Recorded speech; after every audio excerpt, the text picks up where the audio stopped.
Hi, Susan Daniels. Can you just tell us how you thought it went today? I thought it went very well.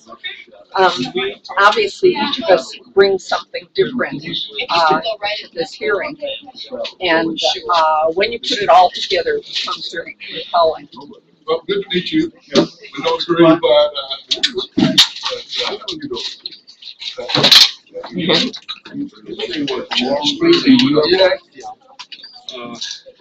And Susan, how do you think, when it comes to your testimony, what you offered on the record, tell us what you did offer on the record, just to reiterate that. Yeah, I started 2.5 years ago on this, and what I did is I started by just running his name on databases that are only accessible to people who are licensed, private investigators or law enforcement.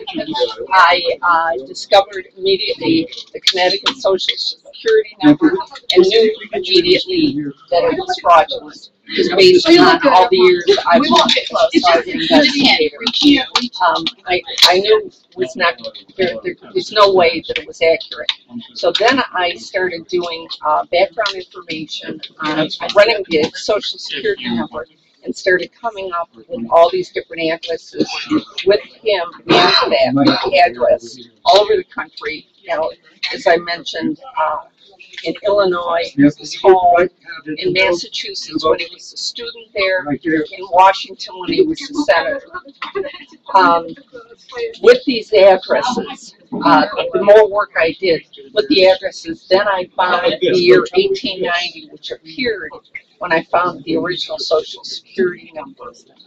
I then ran the phone number. There was the same phone number with every address. Obviously, it must have been a cell phone because it traveled with every single address. I ran those, and again, half the time it would come up with his date of birth, and the other part of the time would come up with the year 1890. Now we know he was not born in 1890.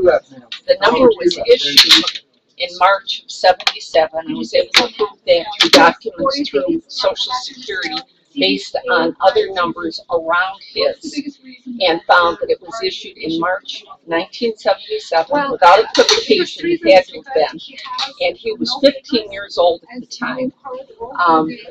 In February of 1977, he was playing on the JV basketball team in Hawaii, Punahou, and they even went to the state finals.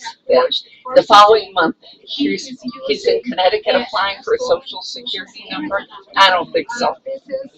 Well, very good. Well, thank you so much for coming to Atlanta and testifying. My pleasure. Believe me, I've been waiting for 2.5 years for the opportunity to tell people that he's using a fraudulent Social Security number. Well, thank you very much. Thank you, Susan.